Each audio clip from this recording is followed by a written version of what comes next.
আজকে আমি একটা কমন টপিকস নিয়ে আলোচনা করব। সেটা হলো পারকিউটেনিয়াস ট্রান্সভেনাস মাইট্রাল কমিশিউটোমি, যেটাকে আপনারা সংক্ষেপে বলেন পিটিএমসি। এবং এই পিটিএমসিটা হচ্ছে আমাদের দেশে একটা কমন ভালভুলার প্রসিডিউর ইন্টারভেনশনে যেটা করা হয়। আর ভালভুলার ইন্টারভেনশনের ভিতরে যেমন মাইট্রাল ভালভে আমরা হচ্ছে বাংলাদেশে কমনলি হলো পিটিএমসি করা হয়। আর পালমোনারি ভালভে হচ্ছে বেলুন পালমোনারি ভালভুলোপ্লাস্টি। আর অ্যাওর্টিক ভালভে হচ্ছে বেলুন অ্যাওর্টিক ভালভুলোপ্লাস্টি। আর কিছু কিছু ক্ষেত্রে দেখা যাচ্ছে যে balloon aortic percutaneous aortic valve replacement করা হয় খুব কম পরিমাণে।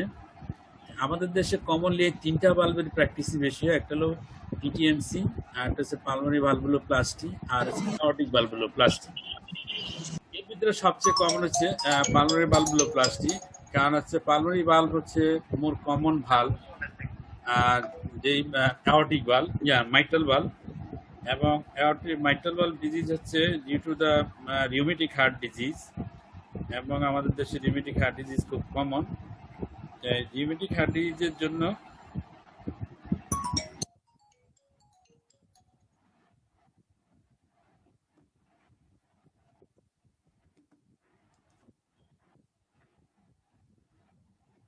সাধারণত রিউমেটিক হার্ট ডিজিজের কারণেই মাইট্রাল স্টেনোসিস হয়। Common cause of the mitral stenosis is a rheumatic chronic rheumatic heart disease. এছাড়াও আপনার যে কনজেনিটাল মাইট্রাল স্টেনোসিসও হয়। আমরা সাধারণত পিটিএমসি যেই পেশেন্টগুলো করি, মেজরিটি পেশেন্ট হচ্ছে আপনার ক্রনিক রিউমেটিক হার্ট ডিজিজের patient.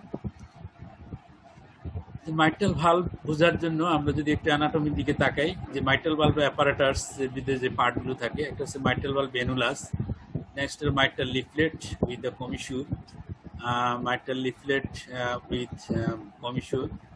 These are the anterior mitral leaflet and posterior mitral leaflet. This one is the posterolateral commissure. Here is the anteromedial commissure. And then chorda tendini. These are the chorda tendini. Chorda tendini attached with the papillary muscle. There is two papillary muscles, lateral papillary and medial papillary muscles, and supporting left ventricular wall. This one is the supporting left ventricular wall, and these together called the mitral valve complex. That is mitral valve apparatus, this annulus, mitral valve leaflet, and two commissure, and there is a chorda tendini, papillary muscle, and supporting left ventricular wall. These together called the mitral valve complex. Next, until the there is some procedure which is done in the severe mitral stenosis patient. One is that is open mitral commissurotomy, closed mitral commissurotomy. Two are the surgical procedure, and another one is mitral valve replacement. That is during in surgery. One is open mitral commissurotomy. That is by the apex of the left ventricle, we enters that dilator and dilate the mitral valve, and then commissurotomy done. It is open mitral commissurotomy by the surgeon.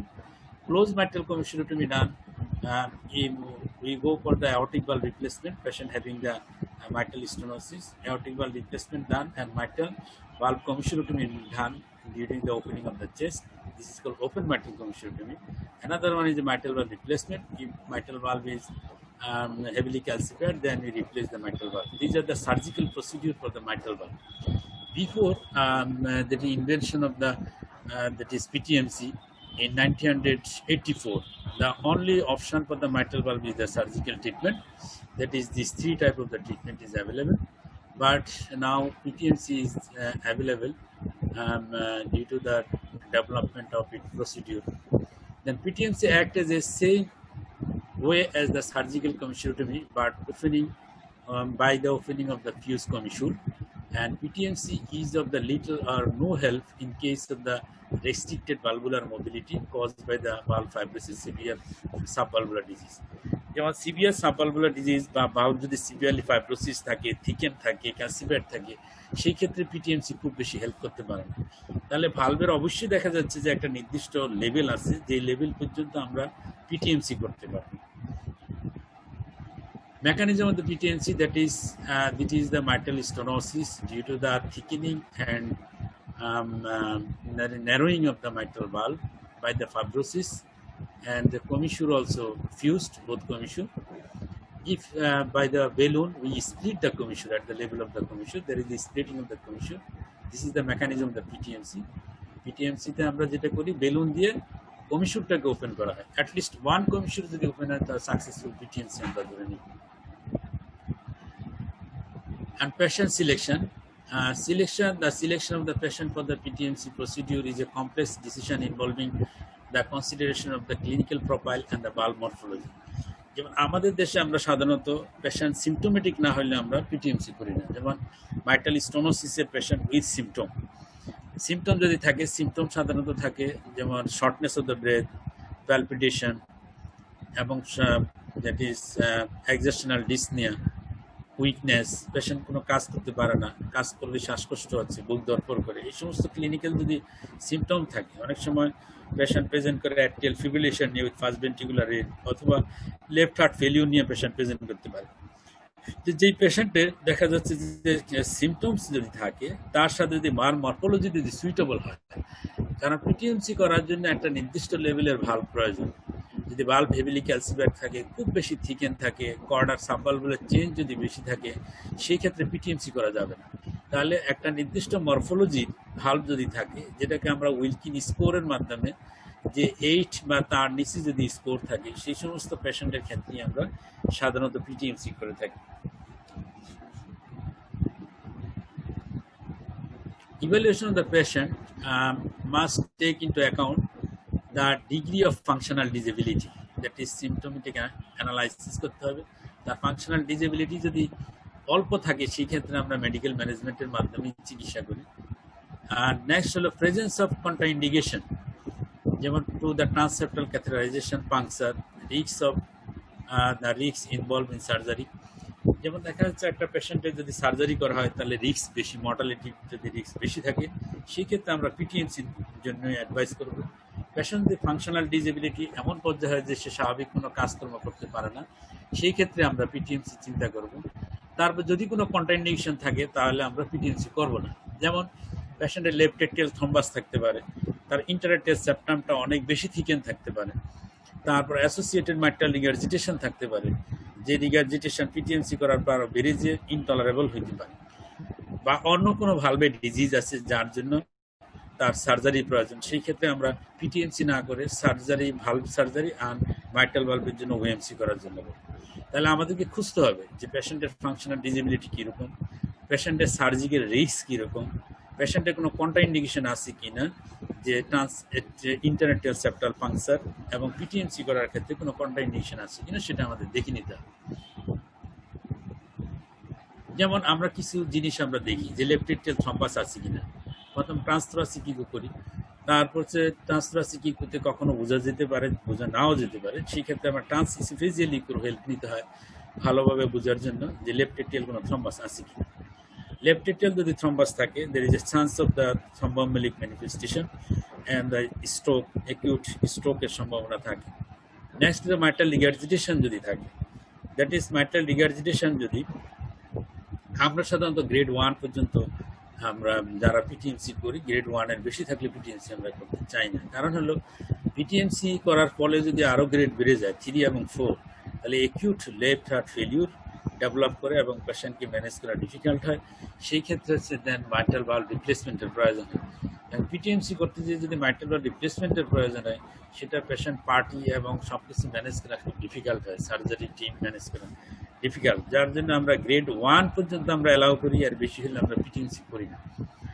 Next হচ্ছে massive and by কমিশনাল calcification.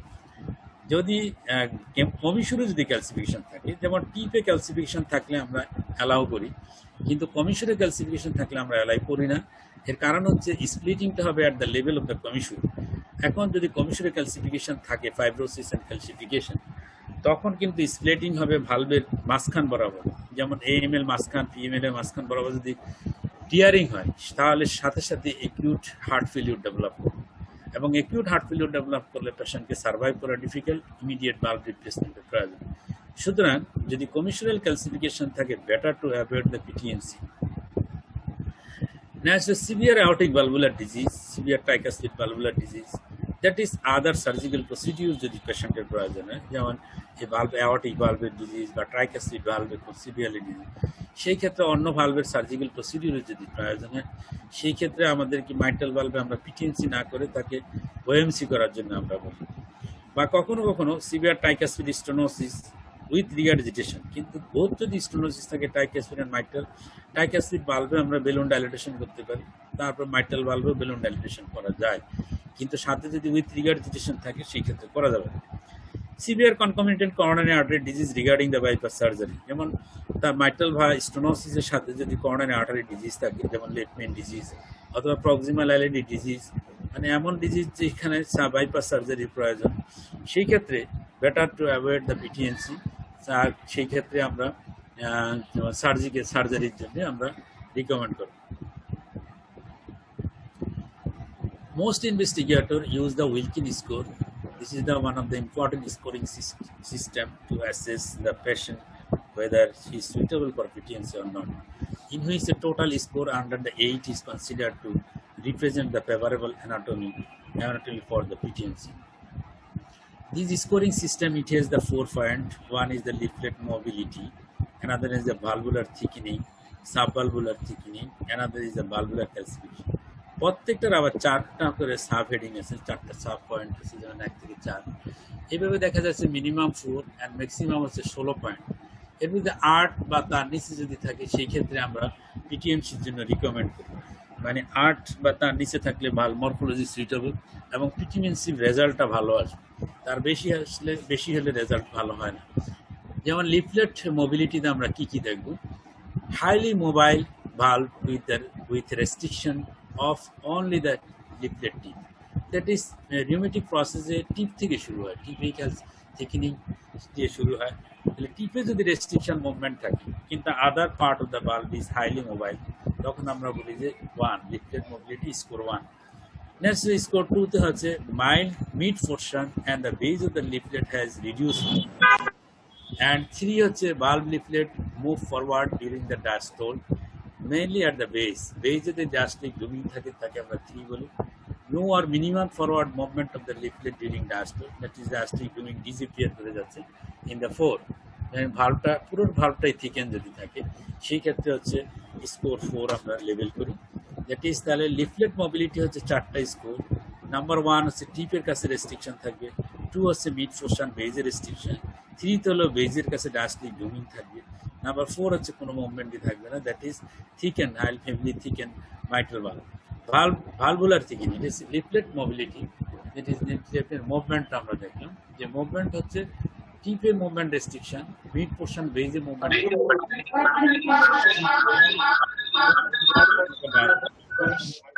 Minimum forward movement, কোনো মুভমেন্টই পাওয়া যাচ্ছে। Next ভালভের thickness, 1 থেকে 4টা score. থিকনেসটা হচ্ছে normal ভালভের thickness হলো 4 to 5 millimetre. তাহলে 4 to 5 যদি নিয়ার নর্মাল যদি থাকে তাহলে আমরা বলবো স্কোর 1। আর হচ্ছে mid leaflet thickening and the mark thickening of the margin, লিফলেটের মাঝখানে যদি থিকেন হয়ে যায়, যেমন 4 to 5 এর বেশি এবং মার্জিনটাও খুব বেশি থিকেন থাকে, তাকে আমরা বলবো 2।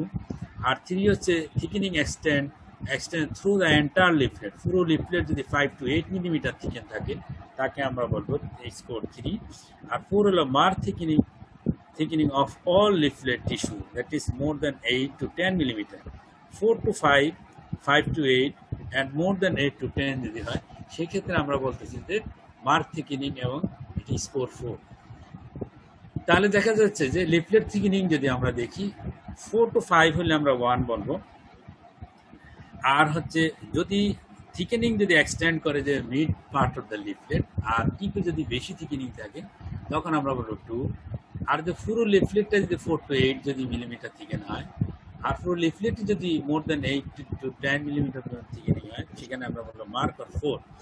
নেক্সট হচ্ছে সাবভালভুলার থিকেনিং। সাবভালভুলার থিকেনিং এর ক্ষেত্রে minimum thickening of the chordal structure just below the valve, just ভালভের নিচে সামান্য একটু থিকেনিং যদি থাকে score 1। Thickening of the chorda extend up to 1/3 of the chordal length, chordal লেন্থের যদি 1/3 পর্যন্ত ইনভলভ করে আমরা 2 বলবো। Thickening extend to the distal third of the chorda, that is মানে proximal part, mid part, distal পার্টে যদি ইনভলভ হয় তখন আমরা 3 বলবো।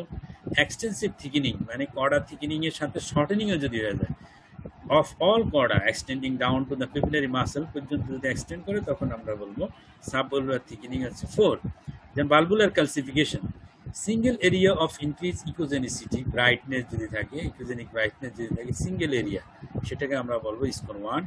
Scattered area of brightness confined to the leaflet margin, leaflet মার্জিনে অনেকগুলো ইয়ে যদি আমরা পাই তখন আমরা বলবো যে 2। আর brightness extend to the mid part of the leaflet, যদি লিফলেটের মিড পার্ট পর্যন্ত এক্সটেন্ড করে যায় তাহলে আমরা তাকে বলবো যে দ্যাট ইজ 3। আর যদি হচ্ছে পুরো ভালভে যদি ক্যালসিফাইড থাকে তখন আমরা বলবো মোস্ট অফ দ্য বা টিস্যু লিফলেট ক্যালসিফাইড, তখন আমরা বলবো স্কোর 4। তাহলে এইভাবে হচ্ছে উইলকিন স্কোর করতে হয়। খুবই ইম্পর্টেন্ট, বিফোর দ্য পিটিএনসি আমরা যখন ইকোকার্ডিওগ্রাফি করবো তখন আমাদের স্কোরিং করতে হবে মাস্ট। স্কোরিং করে যদি আমরা পিটিএনসি করি তাহলে কমপ্লিকেশনের চান্স খুব কমই থাকে। আর যদি আমরা স্কোরিং ঠিকমতো না করি পিটিএনসি করতে যাই তাহলে কমপ্লিকেশন কিন্তু বেশি হবে। আরেকটা এই স্কোরিং সিস্টেম হলো বোস্টনের স্কোরিং সিস্টেম। আরেকটা হচ্ছে যে ফেরিস স্কোরিং সিস্টেম আছে, যেটা হচ্ছে ইকোকার্ডিওগ্রাফি 1, 2, 3। এসে pliable non calcified anterior mitral leaflet, তার pliable non calcified mitral valve leaflet, severe subvalvular change থাকে, কর্ডা থিকেনিং থাকে। আর হচ্ছে calcification of the mitral valve of any extent, fluoroscopic calcification, fluoroscopic দিলে ক্যালসিফিকেশন তাকে আমরা 3 বলি, এটা ফেরিস স্কোরিং। তবে আমরা মেনলি ইউজ করি হচ্ছে আপনার Wilkins score, that is Boston scoring system. Next হলো best fashion, that is best fashion for the PTMC, মানে কোন পেশেন্টগুলি সবচেয়ে ভালো, যে পেশেন্টের ক্ষেত্রে কমপ্লিকেশন কম হবে এবং লং টার্ম আউটকাম ভালো হবে। অপটিমাম ক্যান্ডিডেট হচ্ছে পিটিএমসির জন্য যাদের বয়স 45 এবং তার কম, মানে 45 বা তার কম হইলে সাধারণত ক্যালসিফিকেশন কম থাকে, বয়স বেশি হলে ক্যালসিফিকেশন বেশি থাকে, করোনারি আর্টারি ডিজিজ থাকে, আদার ভালভুলার ডিজেনারেটিভ চেঞ্জ থাকে। নর্মাল সাইনাস রিদমে যদি থাকে তাহলে সুইটেবল, অ্যাট্রিয়াল ফিব্রিলেশন থাকলে অনেক সময় থ্রম্বোএম্বলিক ম্যানিফেস্টেশন চান্স বেশি থাকে। Echocardiographic score less than or equal to 10, 10 যদি 8 যদি হয় বা তার কম হলে তাহলে সুইটেবল, খুব ভালো। No history of physics surgical commissurotomy, যেমন আমরা অনেক সময় আগে সার্জিক্যাল কমিশনারি কমার্স করা ছিল সেই রোগীরও কিন্তু আমরা পিটিএনসি করি, যেমন তার যে মরফোলজি যদি ভালো থাকে তাহলে আমরা করি, কিন্তু এই ক্ষেত্রে কমপ্লিকেশনের চান্স বেশি থাকে। তাহলে দেখা যায় যার ক্ষেত্রে আগে হিস্ট্রি যদি না থাকে কমিশনোটমি সেই রোগীগুলো ভালো। প্রি পিটিএনসি যদি MR less than or equal two 1+, সেই ক্ষেত্রে যেমন আমরা সেলার্স গ্রেড করা হয় সাধারণত ডিউরিং কার্ডিয়াক ক্যাথেটারাইজেশন, যেমন এটা করা হয় যে লেফট ভেন্ট্রিকেলে ডাই দিয়ে আমরা দেখি যে কতটুকু ডাই লেফটেড টেমে গেছে, এর মাধ্যমে সেলার্স গ্রেডিং করা। তবে এখন সেলার্স গ্রেডিং করে না, আমরা তো ইকোকার্ডিওগ্রাফির মাধ্যমে আমরা দেখি যে পিটিএমসি করার জন্য আমরা যেটা করি আমরা 1-এর বেশি অ্যালাউ করি না, এখানে 1+ বলতেছি। যেমন যদি 2-3 যদি হয় সেই ক্ষেত্রে কমপ্লিকেশনের চান্স বেশি, যেমন এমআর বেশি হলে তখন রোগীর ইমপ্রুভমেন্ট হয় না, ব্লাড প্রেশার কমে যায়, তার হার্ট ফেলিউর ডেভেলপ করে, বিভিন্ন ধরনের জটিলতা দেখা দেয়। যে জটিলতা ফ্রি কাজ করতে হলে আপনার পিটিএমসি রোগীর ক্ষেত্রে এমআর বেশি অ্যালাউ করা যাবে না। নেক্সট যে 2 অ্যাপ্রোচ, মানে আমরা কিভাবে আমরা পিটিএমসি করি, পিটিএমসির প্রসিডিউরগুলো বিভিন্ন ধরনের টেকনিক আছে, যেমন একটা হচ্ছে ট্রান্সএক্টিয়াল, ট্রান্স আর্টারিয়াল আর ট্রান্সভেনাস। আমরা সাধারণত ট্রান্সভেনাস অ্যাপ্রোচে করি, আমাদের ইনস্টিটিউটে আমরা যেটা করি বা বাইরে আমরা সাধারণত ট্রান্সভেনাস, যেমন ফিমোরাল ভেইন দিয়ে সাধারণত আমরা পিটিএমসি করে থাকি। Femoral vein, then inferior vena cava, then হচ্ছে আপনার রাইট এট্রিয়াম, তারপর interatrial septum puncture, then the left atrium থেকে তারপরে রয়েছে মাইট্রাল ভালভে আমরা বেলুন দিয়ে তারপর ডাইলেট করি। আর ট্রান্স আর্টারিয়াল হচ্ছে সেটা হলো ফিমোরাল আর্টারি, তারপর ফিমোরাল আর্টারি দিয়ে তারপর অ্যাওর্টিক ভালভ দিয়ে ঢুকতে হবে, অ্যাওর্টিক ভালভ দিয়ে ঢুকে তারপর হচ্ছে মাইট্রাল ভালভে পজিশনিং করতে হবে, সেটা হচ্ছে ট্রান্স আর্টারিয়াল। তারপর হচ্ছে আর টেকনিকগুলো বেলুন আমরা যে ইউজ করি, এখানে 4 ধরনের টেকনিক আমরা ইউজ করি। একটা হচ্ছে ডাবল বেলুন টেকনিক, যেমন 2টা বেলুন দিয়ে মাইট্রাল ভালভকে ডাইলেট করা। ইনিও বেলুন টেকনিক, এখানে সিঙ্গেল বেলুন দিয়ে, ইনিও বেলুন দিয়ে, এটা সাধারণত সিঙ্গেল বেলুন টেকনিক, একটা বেলুন দিয়ে। আর ম্যাটেলিক ভালভোটম আছে, সেই ম্যাটেলিক ভালভোটম দিয়েও আমরা মাইট্রাল ভালভের কমিশনটাকে স্প্লিট করতে পারি, ম্যাটেলিক ভালভ। আর রেক্টোগ্রেড টেকনিক, যেমন আমরা করি যেটা antegrade, say transvenous antegrade technique, আর retrograde technique say transarterial, যেটা সেটা হলো রেক্টোগ্রেড টেকনিক।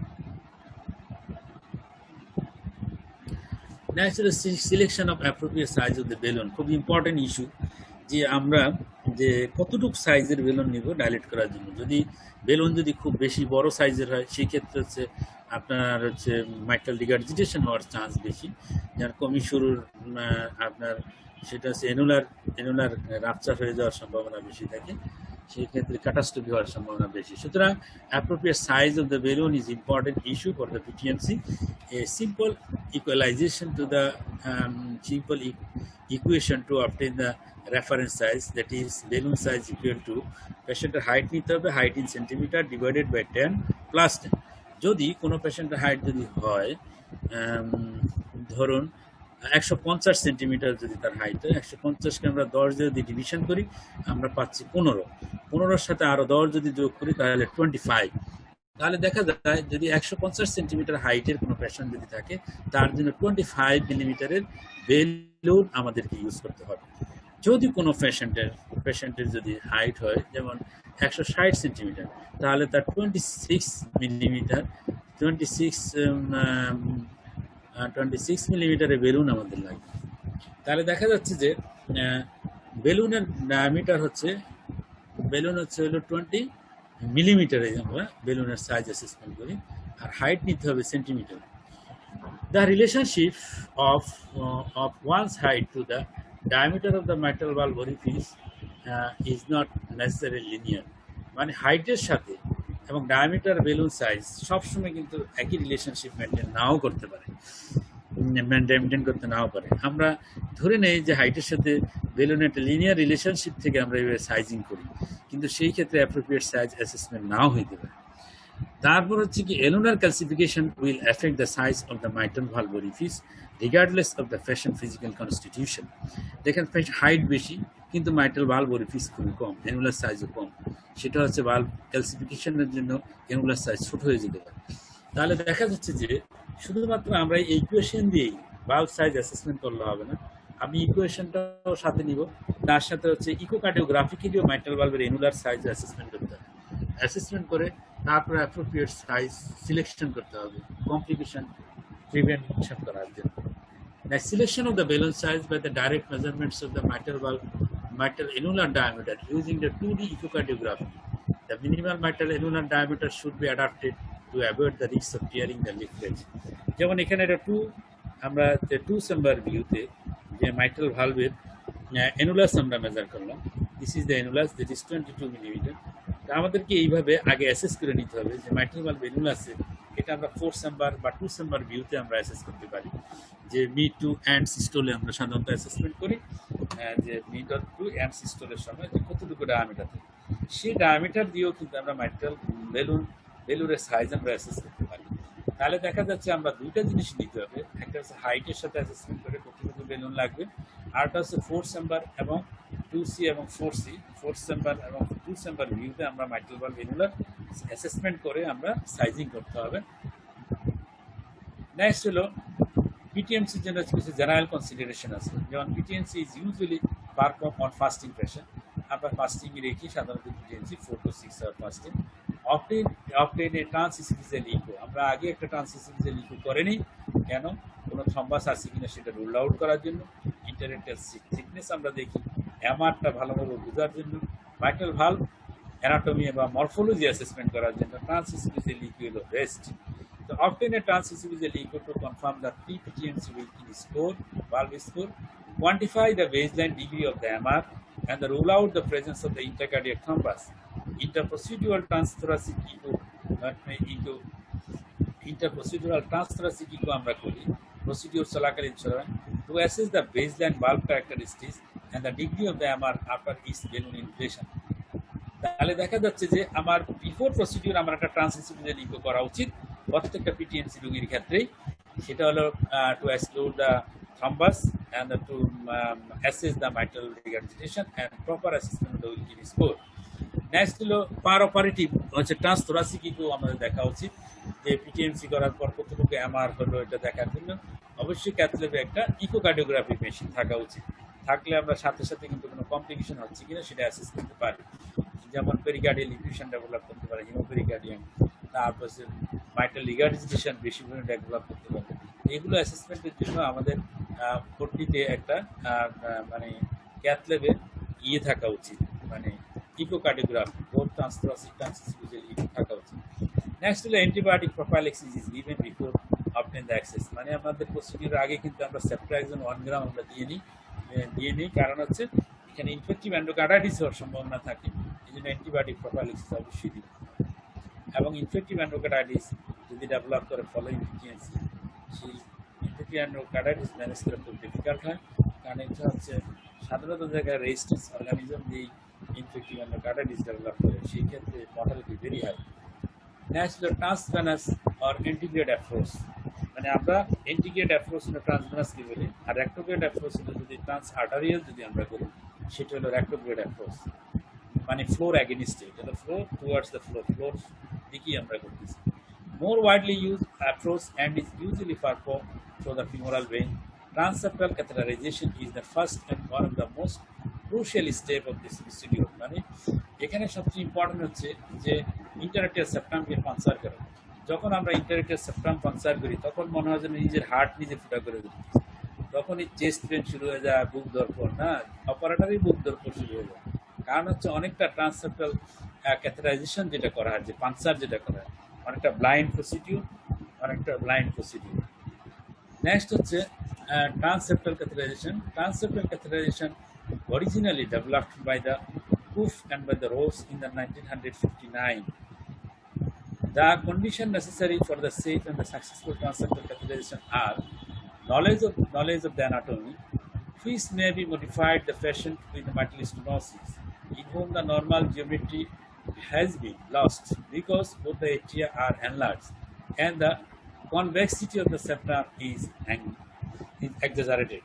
মানে এখানে হচ্ছে কি আমাদের অ্যানাটমি ভালোভাবে বুঝতে হবে, এর জন্য যিনি পিটিএমসি করবেন তাকে ভালো ইকোকার্ডিওগ্রাফার হতে হবে, উনি নিজেই ট্রান্সথোরাসিক করে দেখতে হবে, ওনাকে ট্রান্সফিজিয়াল ইকো করে দেখতে হবে, সেপ্টামের পজিশন, সেপ্টামের থিকনেস, সেপ্টামে কীরকম বালজিং, যদি বেশি বালজিং থাকে সেই ক্ষেত্রে দেখা যায় যে ফাংশন করা খুব ডিফিকাল্ট হয়, তাহলে ইকোকার্ডিওগ্রাফিক ভালো জানতে হবে যিনি পিটিএমসি করবেন।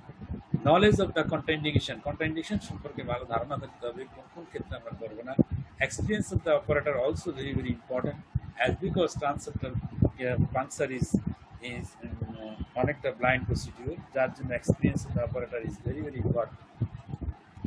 Echocardiography during the transseptal catheterization has been potential to enhance its safety, especially in the early part of the operator experience.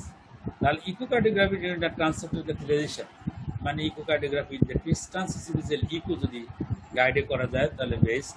এছাড়াও সবচেয়ে বেস্ট হলো intercardiac echo, that is ICE, very important. অনেক সময় পরীক্ষা কিন্তু শর্ট নোট হিসেবে থাকে যে আইসিই, পরীক্ষা জিজ্ঞাসা করে হোয়াট ইজ আইসি। আইসি হচ্ছে intercardiac echocardiography, that means femoral vein দিয়ে প্রোব দেওয়া হয় রাইট এট্রিয়ামে, রাইট এট্রিয়ামে প্রোব যদি নিয়ে যাওয়া যায় তাহলে তো সেপ্টামটা ইজিলি বোঝা যাবে, এবং সেপ্টামটা বুঝে সেপ্টাম পাঞ্চার করা সবচেয়ে সহজ হচ্ছে আইসিই দিয়ে সেপ্টাল পাঞ্চার করা। এবং সেপ্টাল পাঞ্চার শুধুমাত্র পিটিএমসির ক্ষেত্রে ইম্পর্টেন্ট না, it also required during the electrophysiology study. Electrophysiology স্টাডির ক্ষেত্রে খুবই দরকার, যেমন ইন্টারএট্রিয়াল পাথে অনেক সময় লেফট এট্রিয়ামের দিকেও থাকে, লেফট এট্রিয়াম ইন্টারএট্রিয়াল পাথেকে অ্যাবলেশন করার জন্য হচ্ছে ইন্টারএট্রিয়াল সেপ্টাম পাঞ্চার করে লেফট এট্রিয়ামে যেতে হয়। সুতরাং septal puncture also required during electrophysiology study and electrophysiological therapy. তাহলে সেই ক্ষেত্রে দেখা যায় ইন্টারকার্ডিয়াক ইকো হচ্ছে সবচেয়ে ইম্পর্টেন্ট, যদি ইন্টারকার্ডিয়াক ইকো থাকে তাহলে কিন্তু এই সেপ্টাল পাঞ্চার হলো important part and most crucial part during the PTMC, so it is easier in the intercardiac echo. কিন্তু আইসিইউ খুব কস্টলি, যার জন্য not available in the Bangladesh, এবং বেশি কষ্টের জন্য আমরা এই ডিভাইস ইউজ করতে পারি না। এবং বেনিফিট হচ্ছে may be use without additional operator or general anaesthesia, এবং এই আইসির জন্য কোনো জেনারেল অ্যানেস্থেশিয়া লাগে না, এডিশনাল অপারেটরও দরকার হয় না। ড্রব্যাক হলো প্রাইস অফ দ্য ডিভাইসের প্রাইস অনেক বেশি, যার জন্য আইসি আমাদের দেশে ইউজ হচ্ছে না। Transesophageal echo or intercardiac echo can be used not only as the guidance for the broken barrow procedure. broken barrow মানে হচ্ছে সেপ্টাল পাংচারের জন্য আমরা যে নিডলটা ইউজ করি সেটাকে broken barrow নিডল বলে, এই প্রসিডিউরকে বলে broken barrow procedure, but also as a monitor to early detection of the serious complication.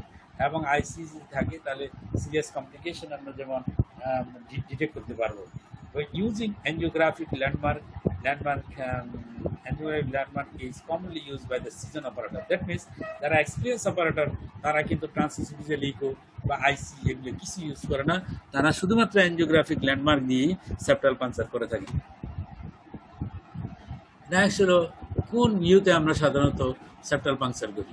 Initial placement of the pigtail, আমরা পিকটেলকে আমরা পার করি। পিকটেলটা কোথায় নিয়ে আমরা অর্টার রুটে পিকটেল দেখি, কারণ হচ্ছে যাতে অর্টার পাংচার না হয় সেই জন্য, আর হচ্ছে অর্টার প্রেশার দেখার জন্য যে সিস্টেমিক প্রেশার ইনিশিয়ালি কম থাকে। সেপ্টাল যদি আমরা পিটিএমসি করি তখন দেখা যাচ্ছে অর্টার প্রেশার বেড়ে যায়, এটাও আমাদের ইন্ডিকেট করে যে সাকসেসফুল পিটিএমসি। এই জন্য আমরা পিকটেলটা অ্যাওর্টাতে প্লেস করি। Initial placement of the pigtail, guidewire and the transseptal system, যেটি এপি প্রজেকশন এপি ভিউ আমরা করে থাকি। To estimate anti and post placement of the catheter in the atrial septum, আমরা RAO angulation আমরা করি। RAO angulation, RAO ভিউতে transeptal puncture is performed in the AP projection using the needle entry into the atrium। সাধারণত AP ভিউতে, কিন্তু আমরা lateral ভিউতেও আমরা choice করি। ল্যাটারাল ভিউতে গেলে সেপ্টামটা একটা উপরের দিকে থাকে এবং নিডেলটা নিচের দিকে থাকে, ভার্টিক্যালি পাংচার করা যায়। আর এপি ভিউতে হলো towards the left side, left অ্যাঙ্গেলে পাংচার করতে হয়। নেক্সট হলো step of the transseptal catheterization. A pictal catheter is placed in the aortic sinus of valsalva just above the valve of the anatomic reference and the measurement of the aortic pressure. তাহলে aortic ভালভের just উপরে আমরা পিকটেলটা রাখি এবং pigtail দেখে আমরা কি করি, এটা অ্যানাটমিক রেফারেন্স হিসেবে কাজ করে, যে বরাবর অ্যাওর্টা থাকে যাতে অ্যাওর্টা ফাংশন না হয় ডিউরিং দ্য ট্রান্সেপ্টাল ফাংশন। আর হচ্ছে আমরা অ্যাওর্টিক প্রেশার মেজারমেন্টের জন্য হেল্পফুল হয় pigtail. A J-tip 0.032 inch guide wire is inserted by the right femoral vein into the superior vena cava. আমরা একটা টেরিমো 0.032 গাইড ওয়ার কিন্তু আমরা পার করে দিই সুপিরিয়র ভেনা কাভা পর্যন্ত, এবং এই গাইড ওয়ারের উপর দিয়ে আমরা কি করি, যে ব্রোকেন বারো নিডেলটা আমরা নিয়ে যাই। যে transseptal catheter and the sheath is advance over the, প্রথমে একটা শীট আমরা নেই, শীট নিয়ে যাই। শীটটা কোথায় নিয়ে যাব, এই ক্যাথেটারের উপর দিয়ে সেটা শীট নিয়ে যাব। শীটটা নিয়ে যাবো একেবারে সুপিরিয়র ভেনা কাভা পর্যন্ত, এই আউটার গাইডেন্স। এই শীতের ভিতর দিয়ে আমরা কি করবো, Brockenbrough transseptal needle is now advance through the catheter. ক্যাথেটারের ভিতর দিয়ে আমরা কি নিয়ে যাবো, ব্রোকেন বারো নিডেল, আমরা ওয়্যারটা বের করে নিই, তারপর নিডেলটা আমরা পার করি। পজিশনিং, এই নিডেলটাকে আমরা পজিশনিং করবো কোথায়, আমরা হচ্ছে লেফট সাবক্লাভিয়ান ভেইনে আমরা নিয়ে যাই, এবং লেফট সাবক্লাভিয়ান ভেইনে আমরা নিয়ে গিয়ে এমনভাবে রাখি যে যাতে ক্যাথেটার টিপ থেকে নিডেলটা 2 to 3 মিলিমিটার ভিতরে থাকে। এখন টিপটা যদি ক্যাথেটার টিপ নিডেলের মাথা যদি বের হয়ে যায়, তাহলে নিডেল মাথা খুবই শার্পের মাধ্যমে ভেনাস ওয়াল ইঞ্জুরি হতে পারে, যার জন্য ক্যাথেটারটা প্লাস্টিকের থেকে ক্যাথেটার টিপের থেকে একটু ভিতরে রাখতে হবে, 2 to 3 মিলিমিটার ভিতরে। এবং নিচে একটা ইন্ডিকেটর থাকে সেই নিডেলের মাথায়, সেই নিডেলের মাথাটার যে ইন্ডিকেটর থাকে সেই ইন্ডিকেটরটাকে আমরা রাখবো 12 o'clock পজিশন। তার ক্যাথেটার নিডেল অ্যাসেম্বলি, তারপর আস্তে আস্তে নিচের দিকে আমরা নামাইতে থাকবো। যেমন লেফট সাবক্লাভিয়ান ভেইন থেকে প্রথমে একটা বাউন্স হয়ে নিচে নামবে, এটা হচ্ছে সুপিরিয়র ভেনা কাভাতে আসলো। সুপিরিয়র ভেনা কাভা আরেকটা বাউন্স হবে এটিয়াতে এসে পড়বে, লেফট এটিয়াল মানে ইন্টারএটিয়াল সেপ্টাম বরাবর। সেপ্টাম থেকে আরেকটা বাউন্স হবে ফোসা ওভালিজে যে পড়বে, ফোসা ওভালিজে যখন পড়বে ওখানেই আমাদের পাঞ্চার সাইড। তাহলে আমরা দেখতেছি, আমরা যদি সুপিরিয়র ভেনা আমরা লেফট সাবক্লাভিয়ান ভেইনে রাখি, তাহলে 3টা বাউন্সের পর আমরা ফোসা ওভালিজ আমরা পাবো। সেই ফোসা ওভালিজে যখন পড়বে যে ক্যাথেটার টিপ এবং নিডেল, তখন আমরা ক্যাথেটারটাকে রোটেশন, নিডেলটাকে রোটেশন করে 4 o'clock পজিশনে নিয়ে আসবো। 3 sequential landmark bump as travel on withdrawal, মানে যখন ক্যাথেটারটা নেমে আসবে তখন 3টা লেভেলে বাম্পিং হবে, bump as it enter the right atrium, that is superior vena cava junction, as it move over the ascending aorta, over the tactile sensation of the aortic pulsation, aid its location, as it passes over the limbus to into the fossa ovalis.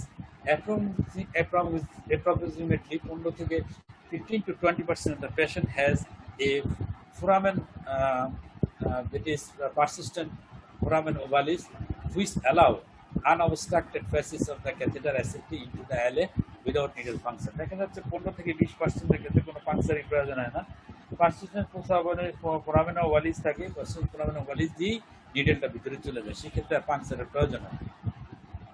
এইভাবে একটা positioning করে, এটা হলো পিকটির ক্ষেত্রেটা, এইখানে হচ্ছে যেটিস catheter টিপ, এখানে হচ্ছে নিডেলের টিপ। আমরা এরকম পজিশনিং করে আমরা কি করি, পাংচার করি। তারপর হচ্ছে when the operator is satisfied with the intended puncture site, puncture site-টা প্রবাবলি যদি স্যাটিসফাইড হয় যে এখানেই আছে ক্যাথেটারটা, তখন হচ্ছে the catheter needle is pressed firmly against the septum, firmly press করলে এখানে কিন্তু বাউন্স ফিল করা যায়। Usually cardiac pulsations, so-called septal bounce, are felt by the right hand holding the catheter needle, while keeping the catheter firmly against the septum to prevent it from slipping away from the puncture site. The operator release the stopper finger and advance the needle forward. মানে আমরা যেটা করি যে যখনই বাউন্সের ভিতরে septal bounce আমরা পাই, septal bounce দিলে আমরা করি কি একটু ডাই দিয়ে দেখি, যেটা সেপ্টোগ্রাম করে, সেপ্টোগ্রাম করে সেপ্টা আমরা কনফার্ম হই, কনফার্ম হওয়ার পর তারপর আমরা পাংচার করি, নিডেলটা ফরওয়ার্ড করে দিলি পাংচার হয়ে যাবে। নেক্সট হলো দ্য নিডেল, তখন যখন নিডেলটা ভিতরে চলে গেল, ইন্টারটের সেপ্টাম পাংচার করে লেফটের টেপে দেওয়ার পর আমরা ব্লাড টেনে আনি। যদি টানার পর ব্লাড চলে আসে, এটা স্পিরিট করলে ব্লাড আসলে আমরা কনফার্ম হই যে লেফট এটিএমে গেল, যেমন একটা ব্রাইট ব্লাড আসবে, যেমন oxygenated blood from the left ATM, 99% oxygenated blood. তারপর আমরা কি করি, কন্ট্রাস্ট মিডিয়া, যেমন আয়োপামেরও যেটা ডাই আমরা ইনজেক্ট করি, ইনজেক্ট করলে আমরা কি করলাম, লেফট এটিএমটা বোঝা গেল, তখন আমরা কনফার্ম হই যে লেফট এটিএমই আমাদের নিডেলটা পাংচার হয়ে গেছে। Entry of the needle to the left atrium is confirmed first by the contrast media injection, followed by the pressure according left atrium pressure আমরা দেখব, অক্সিমেট্রি যদি করি দেখে 99% অক্সিজেন স্যাচুরেশন, এইভাবে আমরা কনফার্ম হব যে লেফট এটিএমই পাংচার হয়েছে। If no blood is aspirated, the needle either has dissect the high septum or caught in the thicker septum, মানে অনেক সময় যে দেখা গেল ব্লাড নাও আসতে পারে, সেই ক্ষেত্রে বুঝতে হবে যে সেপ্টাম ইন্টারটের সেপ্টাম আমরা জানি, সেপ্টাম প্রাইমাম এবং সেপ্টাম সেকেন্ডাম দিয়ে কিন্তু ইন্টারটের সেপ্টাম তৈরি হয়। এই দুই লেয়ারের মাঝখানে নীল আটকে যেতে পারে ট্র্যাপিং, অথবা চিকেন সেপ্টামের মাঝে আটকে যেতে পারে। তারপর স্টেনিং অফ দ্য সেপ্টাম, আমরা যদি একটু ডাই ইনজেক্ট করি সেপ্টামে, তাহলে দেখা যাবে যে সেপ্টোগ্রাম করলে আমরা বুঝতে পারবো আসলে কোথায় যে নিডেলটা আটকে গেছে।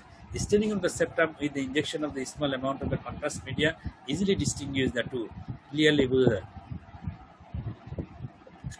Two major problem inherent in atrial septal puncture for the PTMC are cardiac perforation and puncture of an inappropriate atrial septal site. মানে পারফোরেশন করার সময় যদি আপনি ঠিক মতো পাংচার করা না যায়, তাহলে কার্ডিয়াক পারফোরেশন হয়ে যাবে। যেমন কার্ডিয়াক পারফোরেশন যদি হয়, সেক্ষেত্রে হবে কি, হিমোপেরিকার্ডিয়াম ডেভেলপ করবে, খুব দ্রুত রোগী প্রেশার কমে যাবে এবং পেশেন্ট খারাপ হয়ে যাবে। তাহলে হিমোপেরিকার্ডিয়াম যদি ডেভেলপ করে, সাথে সাথে আপনার অ্যাসপিরেট করতে হবে এবং ব্লাড ট্রান্সফিউশন করতে হবে, অটো ট্রান্সফিউশন করতে হবে। আর puncture of an inappropriate atrial septal site, এমন জায়গায় পাংচার হলো তো হাই অথবা লো, যার ফলে হচ্ছে কি আপনার পিটিএমসি বেলুন পার করা যাচ্ছে না। The former may lead to the serious complication of the cardiac component and the latter to possible difficult to the manipulate the inner balloon catheter access of arterial. Ultimately প্রথমটাতে হলো serious complication, patient may die, সেকেন্ডটাতে হচ্ছে কোনো PTMC করা যাচ্ছে না due to the inappropriate site septal পাংচারের জন্য। নেক্সট ইনিও বেলুন টেকনিক হচ্ছে, Inoue balloon was the first to be describe. Inoue balloon composes of the linol and the rubber micro mesh is self position and the pressure extensible, pressure দিয়ে এটাকে এক্সপানসাইল করা যায় এবং self positioning সে নিতে পারে। তার হচ্ছে তিনটা লেভেলে প্রক্সিমাল অ্যান্ড ডিস্টালি বেশি ডাইলেট হয়, মাঝখান দিয়ে কম হয় ডাম্বেলের মতো, যার ফলে হচ্ছে এটা পজিশন নিতে পারে মাইট্রাল ভালভ বরাবর। এটা সেলফ পজিশনিং, প্রেশার এক্সপানসিবল, প্রেশারের মাধ্যমে এটা ফুলানো যায়। এটা হচ্ছে আপনার 24, 25, 28 এবং 30 এই 4 সাইজের পাওয়া যায়, 24 থেকে 30 মিলিমিটার ডায়ামিটার, এবং এটা একটা লো প্রোফাইল, এটা হলো 4.5 মিলিমিটার এটা diameter. The balloon has the three distinctive parts, each with a specific elasticity and enabling them to be inflated sequentially. প্রথমে ডিস্টাল, তারপর হচ্ছে প্রক্সিমাল, তারপর mid part. The sequence allow fast stable position across the valve। আর সাইজগুলি তো বললাম 25, 26, 28 এবং 30 এই 4 সাইজের balloon পাওয়া যায়। ইনিও বেলুন টেকনিকের যে আমরা জিনিসগুলো ইউজ করি, সেইগুলোর ভিতরে একটা হচ্ছে, প্রথম হলো ইনি বেলুন ক্যাথেটার, তারপর হচ্ছে বেলুন স্ট্রেসিং টিউব, দেন হলো dilator, balloon stretching tube, this one is the dilator, next হলো this one is the spring guide wire, একটা গাইড ওয়ার থাকে 2.5 ফেস ভিতরে ঢুকাতে, স্প্রিং গাইড ওয়ার। নেক্সট হচ্ছে আপনার স্টাইলার্ড থাকে, স্টাইলার্ড যেটা হচ্ছে মাইট্রাল ভালভ বরাবর বেলুনের পজিশনিং করার জন্য স্টাইলার্ড ইউজ করা হয়। সিরিঞ্জ, যে সিরিঞ্জ দিয়ে আমরা বেলুন ইনফ্লেট করবো। তার রুলার থাকে, যেটা দিয়ে বেলুনের ডায়ামিটার মেজারমেন্ট করা হয়। আর এখানে 3 নম্বরটা হচ্ছে ডাইলেটর, যেটার মাধ্যমে ইনসিশন সাইডকে, যেই সাইডটাকে আমরা পাংচার করবো, এই সেপ্টামের পাংচার সাইডটাকে ডাইলেট করার জন্য ডাইলেটরটা ইউজ করি।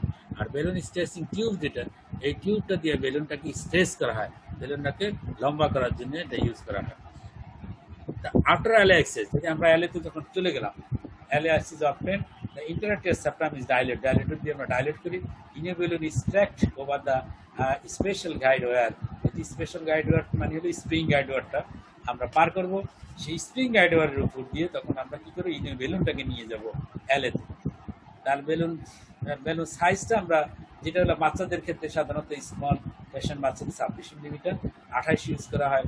শর্টার দেন 160, 1 সেন্টিমিটারের নিচে যদি 160 মানে সেন্টিমিটার নিচে যদি লম্বা হয়, সেক্ষেত্রে হলো 28, আর 160-এর উপরে হইলে 30 মিলিমিটারের বেলুন ইউজ করা হয়। নেক্সট হলো sequential balloon inflation. First, the tip of the balloon is inflated with 1 to 2 ml of diluted contrast media, which is now floated across the mitral valve. Stresses with the stellar, stellar দিয়ে stress আমরা করে নিই, stress করে তারপর second distal part further inflated and the balloon is full back. Distal part fuller পর balloon টেনে আমরা mitral valve position করে বরাবর পজিশনিং করি। তারপর সে ইনফ্লেশন দেন occur at the level of the proximal part inflate হবে। তারপর হচ্ছে ফাইনালি the central part এবং disappearance of the central waves at full inflation।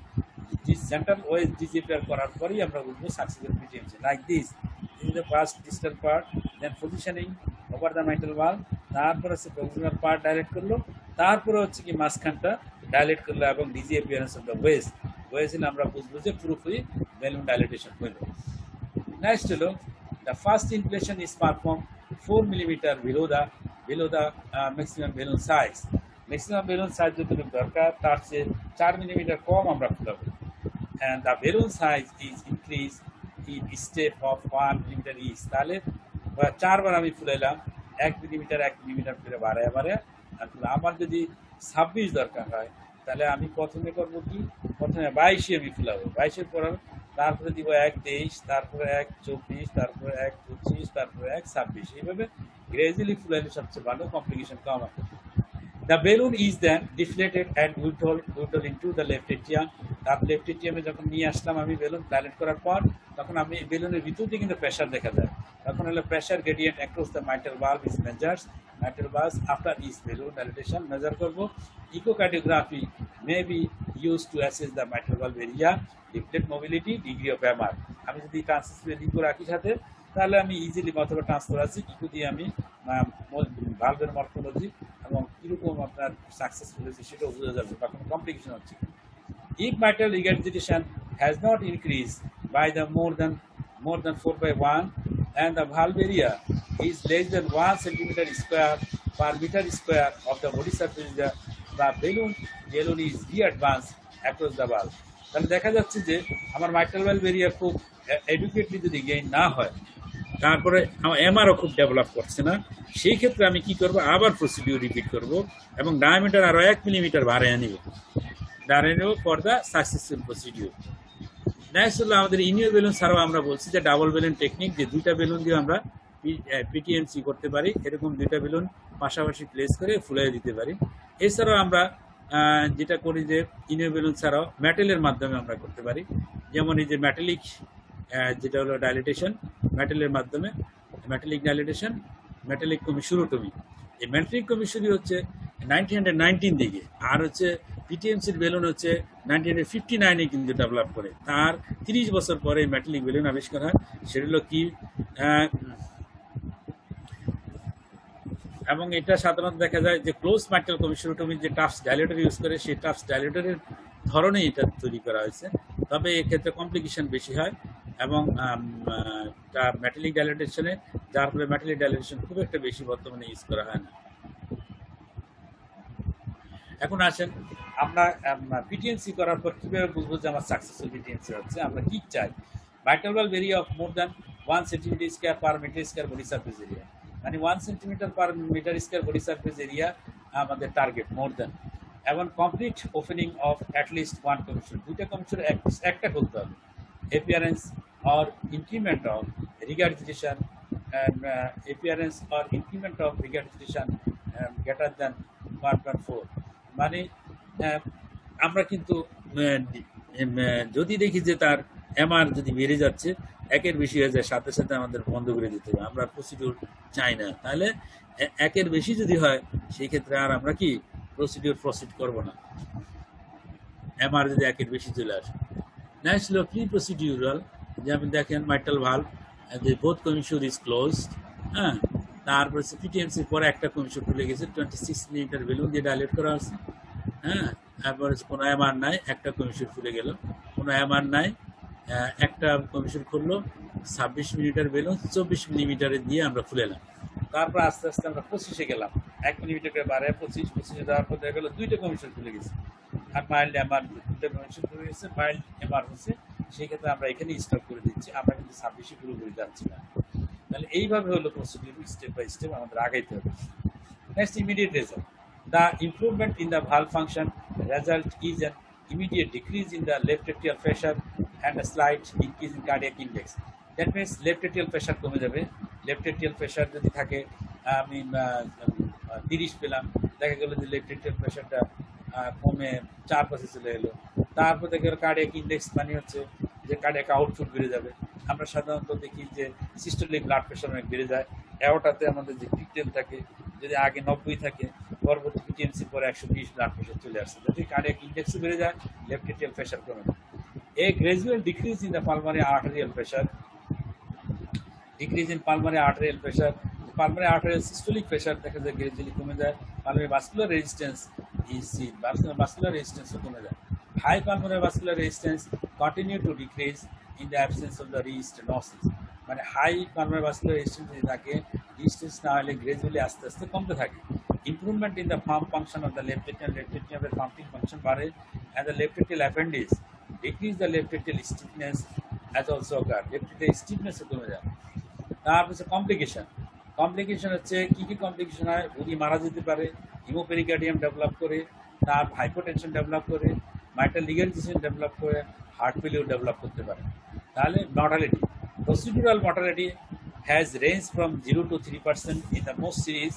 0 to 3% দেখা যায়, 0 to 3% মৃত্যুর সম্ভাবনা 100 জনের 3 জন মারা যেতে পারে। Main cause of the death are left ventricular perforation and the poor general condition of the patient, তাহলে লেফট ভেন্ট্রিকুলার পারফোরেশন হয়ে যেতে পারে, আর হচ্ছে poor general condition. The incidence of the haemopericardium has varied from the 0.5 to 12%, 100 জনে 12 জন পর্যন্ত হেমোপেরিকার্ডিয়াম develop করতে পারে। Pericardial hemorrhage may be related to the transseptal catheterization or to apex perforation by the guide wire or the balloon itself when the exaggerated movement occur with the over the wire technique. However, this complication is virtually eliminated with the enabling technique. Enabling technique এই কমপ্লিকেশনটা কম হয় যে অ্যাপেক্সের দিকে, কিন্তু ওই যে atrial septal পাংচারের সময় যে হেমোপেরিকার্ডিয়াম হয় সেটা কিন্তু still continue. Hypertension occur during the PTNC, hemopericardium must be suspected. যদি hypertension হয় hemopericardium আছে কিনা দেখতে হবে। Echo confirmed diagnosis and the immediate pericardiosynthesis is to be performed before the secondary transfer to the cardiac surgery, মানে আপনার cardiac surgery পাঠানোর আগে কি করতে হবে? আমরা অটো ট্রান্সমিশন করি, হিমোপেরিকার্ডিয়াল সিনথেসিস করে সেই ব্লাডে আবার কি করি, ব্লাড আমরা সেন্ট্রাল সার্কুলেশনে আমরা দিয়ে দিই। এভাবে অটো ট্রান্সমিশন, ব্লাড ট্রান্সমিশন করে প্রথমে ট্রাই করতে হবে। যদি না হয় দেন কার্ডিয়াক সার্জারিতে পাঠাইতে হবে আপনার সিল করার জন্য। মেজরিটি কেসই দেখা যায় যে অটো ট্রান্সমিশন করার পর ঠিক হয়ে যায়। অ্যাম্বুলাইজেশন ইজ এনকাউন্টার ইন 0.5 to 5% কেসে, যেমন পিটিএমসি করার পর স্ট্রোক বা অ্যাকিউট স্ট্রোক ডেভেলপ করে, 5% পর্যন্ত স্ট্রোক ডেভেলপ করতে পারে।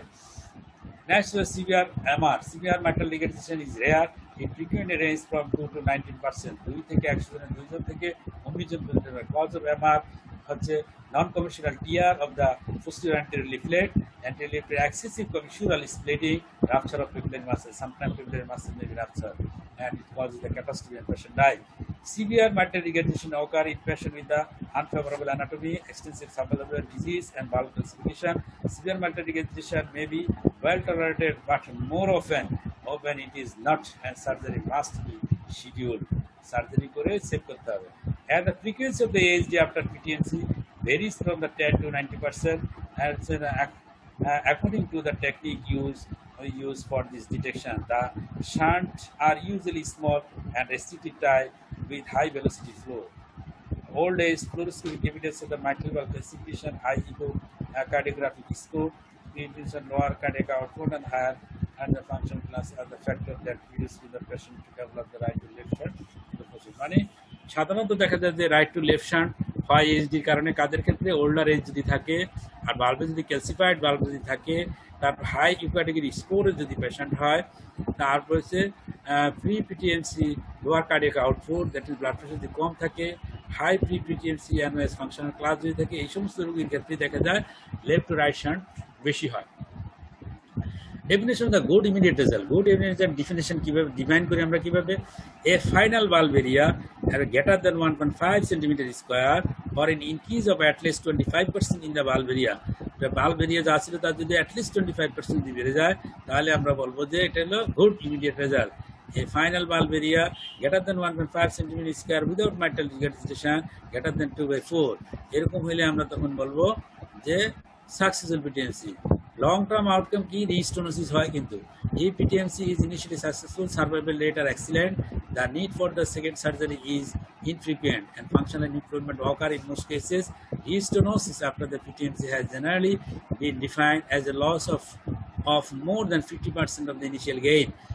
যা হয়েছিল 1.5 তার 50% লস দেন 0.7 যদি হয়ে যায় তাহলে রিস্টেনোসিস with a valve area less than 1.5 cm square. The incidence of the restenosis is usually low, between 2 to 40% at time interval ranging from the 3 to 10 years. মানে 2 থেকে 40% ক্ষেত্রে রিস্টেনোসিস হতে পারে 3 থেকে 10 বছর ভিতরে। Age, mitral valve area after the PTNC and the anatomy are considered to be the predictor of restenosis. বয়স বেশি হলে mitral valve area যদি কম থাকে সেই ক্ষেত্রে হচ্ছে কি রিস্টেনোসিস চান্স বেশি। The ability to perform the repeat valvuloplasty in case of the recurrent mitral stenosis is one of the potential of PTNC. PTNC আবারও রিকারেন্ট আবারও করা যায় যদি valve morphology ভালো থাকে। Valvuloplasty, repeat positive, immediate and mid-term outcome in patient with favorable characteristics.